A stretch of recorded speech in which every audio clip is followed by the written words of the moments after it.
உங்க தம்பி உங்களை உடனே பார்க்கணும். ஒண்ணும் இல்லை, அவர் உடல் கொஞ்சம் ஒரு மாதிரியா இருக்கு. நான் கூட நான் பார்த்தேன்.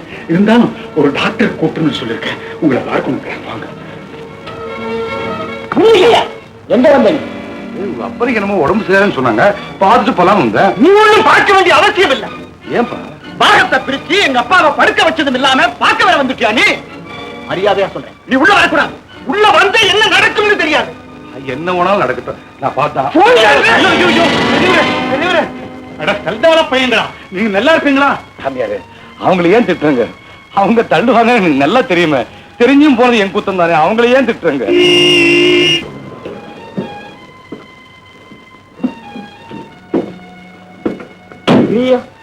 டாக்டர் கூட்டு வந்திருக்கேன். சாமியாரு, உள்ள போங்க. நீங்களும் வாங்க தெரியும். நீங்க போங்க சாமியாரு. முருகா, பைசு விடா.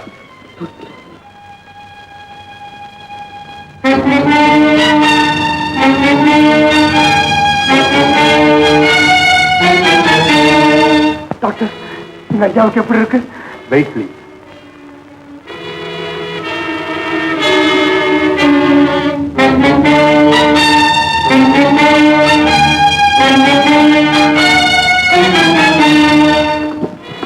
டாக்டர் வாங்க சொல்றேன்.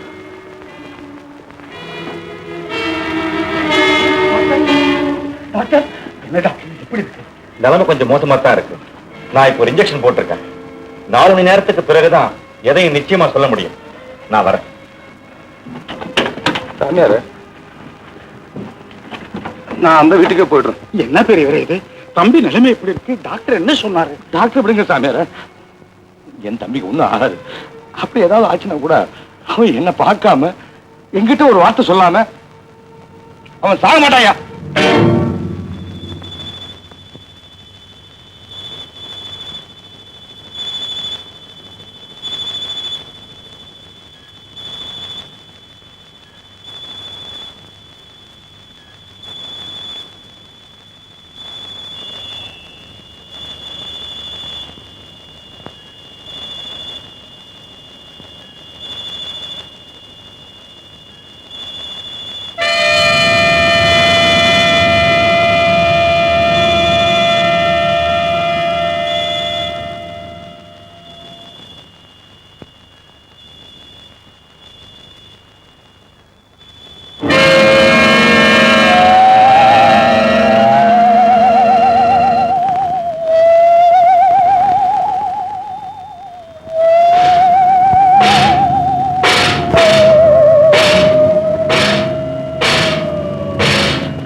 எங்கடா வந்த? உன்னை பார்க்கணும்னு தோணுச்சு. சரி, துணைக்கு யாரும் வரலையா? இனிமே யாருமே எனக்கு துணை வேண்டியதில்லை. நான் தனியா போயிடுறேன். என்னடா என்னமோ பேசுற? உன்னை பார்க்கணும்னு சொல்லி அனுப்பிச்சனே, உங்ககிட்ட யாருமே வந்து சொல்லலையா? சொன்னாரு, சாமியார் சொன்னாரு. நானும் வந்தேன்டா. ஆனா நான் வீட்டுக்குள்ள வரத்துக்கு உங்க பசங்க போடல. என்ன? ஏய், எங்கடா போற தம்பி? இல்லடா, உன்னை பார்க்கணும்னு வந்தேன், பார்த்துட்டேன், போறேன். சரி, நானும் வரேன், கூட வரேன். நீ எங்க வர? வீட்டுக்குள்ள விட்டுருவா? நீ ஒண்ணு வர வேண்டாம். மறுபடியும் அந்த பசங்க ஏதாவது தகராறு பண்ணுவானு? இல்ல, சந்து பண்ண வரல.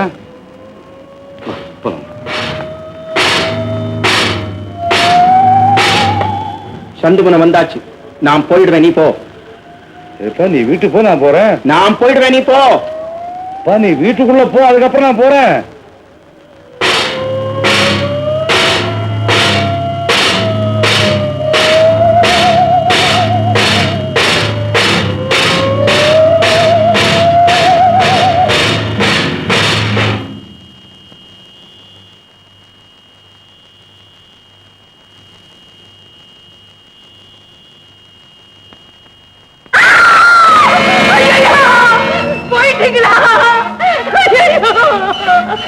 நீ பண்ண குடும்பம் எனக்கு அப்ப திட்டாங்க.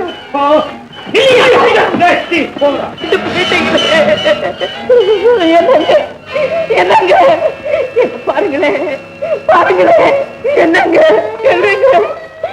என்ன மோசப்பட்டு போயிட்டீங்களே, என்ன அனாதையாக்கிட்டு போயிட்டீங்களே.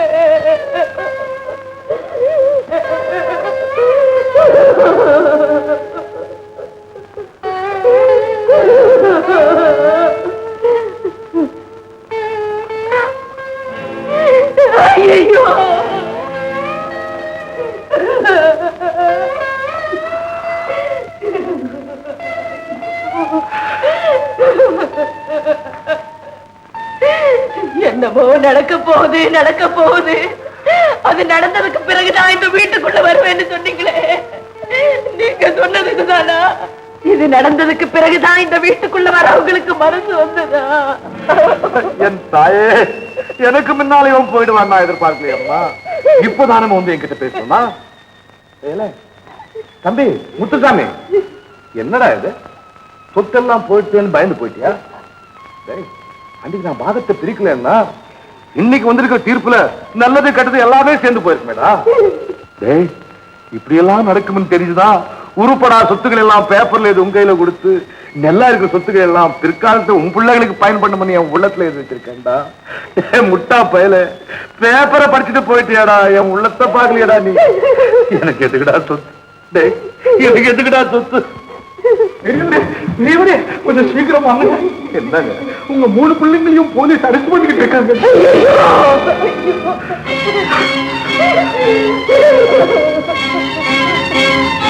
ஏன் புள்ள அழைச்சு போறீங்க? இது கள்ளக்கடத்தல் சம்பந்தப்பட்ட கார். இந்த கார் இங்க இருக்கிற விஷயம் எங்களுக்கு இன்னைக்குதான் தெரிஞ்சது. கள்ளக்கடத்தல பயன்படுத்தப்பட்ட காரை மட்டும் நாங்க எடுத்துக்கிட்டு போக முடியாது. காருக்கு சொந்தக்காரங்களை கைது செய்து தீரோம். சார், நீங்க சொல்றதெல்லாம் சரி சார்.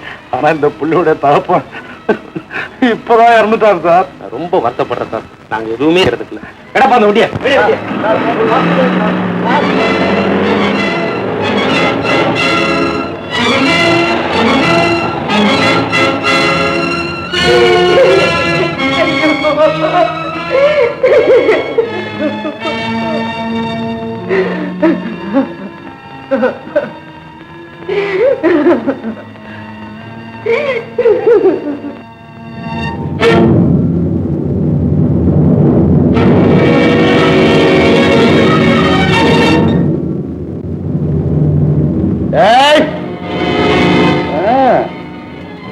வேடிக்கைடா பார்த்து நிக்கிறீங்க.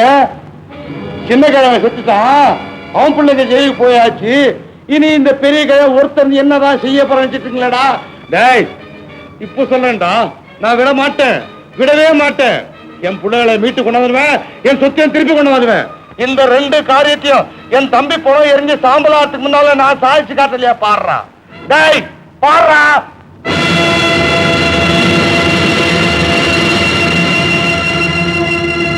ஏகாம்பரம், கையெழுத்து போட்டு கொடுத்தாங்களே பிள்ளைங்க பத்திரம், அந்த பத்திரம் எங்கே யாரால் தயாரிக்கப்பட்டது? அதெல்லாம் எனக்கு தெரியாது சார். அவங்களே எழுதி கொண்டாந்தாங்க. எழுதி கொண்டாந்தாங்களா? ஆமா சார், அவங்களும் எழுதி கொண்டாந்தாங்க. எழுதியா சார் கொண்டாந்தாங்க? ஆமா சார். அதுல டைப் எல்லாம் சார் அடிக்கப்பட்டிருக்கு. ஆமா, டைப் அடிச்சு கொண்டாந்ததான் நான் எழுதி கொண்டாந்தாங்கன்னு சொன்னேன். எங்க டைப் அடிக்கப்பட்டது? அது எங்க போய் அடிச்சு கொண்டாந்தாங்களா யாருக்கு தெரியும்? 1 மினிட். இது என்ன ரசீது? இது காருக்கு உண்டான பணத்தை வாங்கிட்டதுக்காக நான் கொடுத்த ரசீது. இந்த ரசீதை நீங்களே உங்க சொந்த மிஷின்லயே டைப் அடிச்சு உங்க கையாலேயே ஸ்டாம்பையும் ஒட்டி கையெழுத்து போட்டு கொடுத்ததா போன கேஸ்ல சொல்லி இருக்கீங்க. எஸ். இப்பவும் ஒத்துக்கிறீங்க? S S. 1 மினிட். அந்த பத்திரத்தை எடுங்க. மிலாட், தயவு செய்து இந்த பத்திரத்தையும் ரசீதையும் கனம் கோட்டார் அவர்கள் பார்வையிட வேண்டும் என்று தாழ்மையுடன் கேட்டுக்கொள்கிறேன். மிலாட், இந்த ரசீட்டில் எங்கெல்லாம் கேபிட்டல் லெட்டர் எஸ் வருகிறதோ, அதாவது பெரிய எழுத்து எஸ் வருகிறதோ, அங்கெல்லாம் அந்த எஸ் என்ற எழுத்தின் மேற்பகுதி இங்கினால் எழுதப்பட்டிருக்கிறது. கொச்சு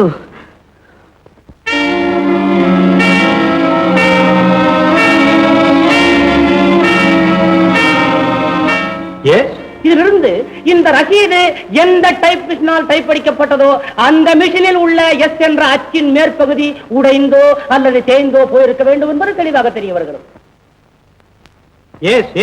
இந்த ரசீதை போலவே பிள்ளைகள் கையெழுத்திட்டு கொடுத்திருக்கும் அந்த பத்திரத்திலும் எங்கெல்லாம் எஸ் என்று எழுத்து வருகிறதோ அங்கெல்லாம் அந்த எஸ் என்ற எழுத்தின் மேற்பகுதி இங்கினால் எழுதப்பட்டிருக்கிறது.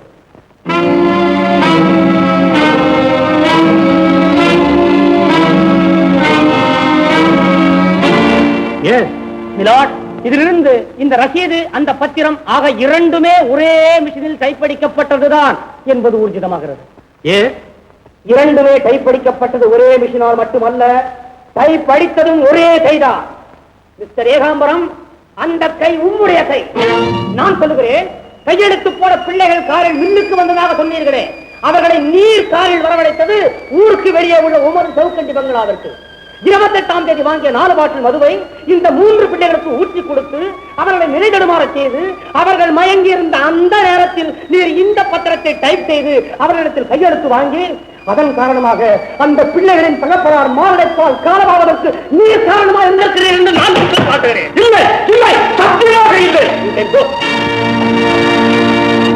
விஜயரங்கம் என் பேர் தான். உம்மா தொழில் கொஞ்ச நேரத்துக்கு முன்னாடி இங்க நிக்க வச்சு மாத்தினாலே அந்த 7ஆம் பக்கம் இல்ல நான் கணக்கு பிள்ளை 3 பிள்ளைகளும் உங்க முதலாளிக்காக ஜாமீன் கையெழுத்து போட்டாங்களே அது சம்பந்தமா நீக்கு ஒண்ணும் தெரியாது நான் உண்டு என் ஜோலி உண்டு. கையெழுத்து போட்டது எழுத்து விட்டு பிள்ளைங்க தானே அது சம்பந்தமா நீக்கு ஒண்ணும் தெரியாது உண்டு என் ஜோலி உண்டு.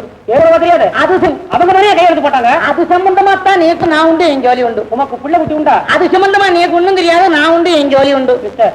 எப்படியாவது போய் தொலைங்கன்னு நானும் ஒதுங்கி விட்டேன்.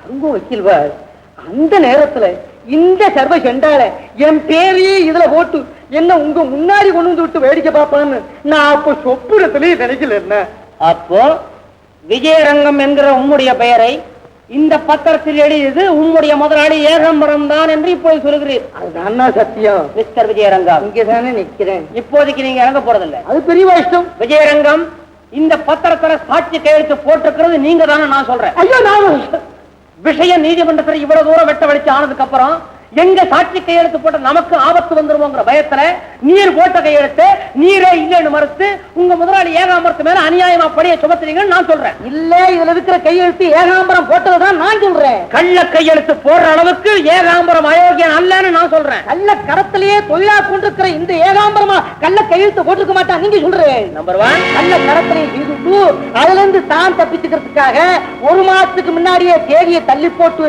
அந்த காரவித்த இந்த பிராடி ஏகாம்பரமா கள்ள கையெழுத்து போட்டுக்க மாட்டான் நீங்க சொல்றேன். நம்பர் 2 கூட பிறந்த தம்பிக்கு சோறு போட மறுத்து அவன் எழுத்தாத்துல போய் வக்கீல் அள்ளி போட்டு ஜீவிதம் பண்ண முடியாது வச்சுட்டானே அந்த ஹிருதயம் இல்லாத ஏகாம்பரமா கள்ள கையெழுத்து போட்டுக்க மாட்டான் நீங்க நினைக்கிறேன். நம்பர் 3 ஏது மரியாதை ஏத்தத்து குழந்தைகளை அழைச்சுன்னு வந்து அவளுக்கு ஃபுல்லா தேர்த்தத்தை கூட்டு 3 குட்டிகளை அழைச்சுன்னு வந்து ஆட விட்டு அந்த பசங்க மயங்கி இருக்கிற நேரமா பார்த்து அந்த 3 பசங்க கிட்ட இந்த பத்திரத்துல கையெழுத்து வாங்கினானே அந்த முடிச்ச விட்டு ஏகாம்பரமா கள்ள கையெழுத்து போட்டுக்க மாட்டான் நீங்க சொல்றேன்.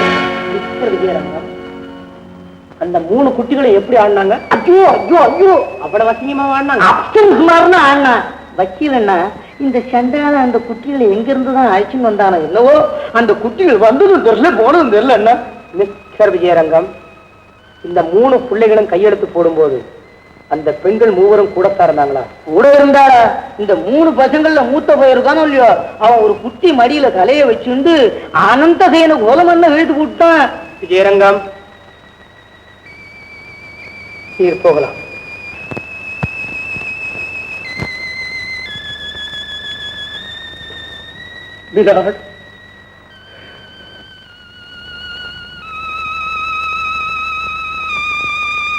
இந்த வழக்கில் உள்ள ஆதாரங்களை பரிசீலிக்கும் இடத்து பிரதிவாதி ஏகாம்பரம் இம்மூவரையும் திட்டமிட்டு ஏமாற்றும் நோக்கத்துடன் அவர்கள் சுய நிலைமையில் இல்லாத நேரத்தில் கையெழுத்து வாங்கியதுடன் பொய் கையெழுத்தும் போட்டு பொய் தஸ்தாவேஜும் தயாரித்திருக்கிறார் என்பது தெளிவாகிறது. ஆகவே ஏகாம்பரத்தை EPCO 420 செக்ஷன் படி கைது செய்ய உத்தரவிடுகிறேன்.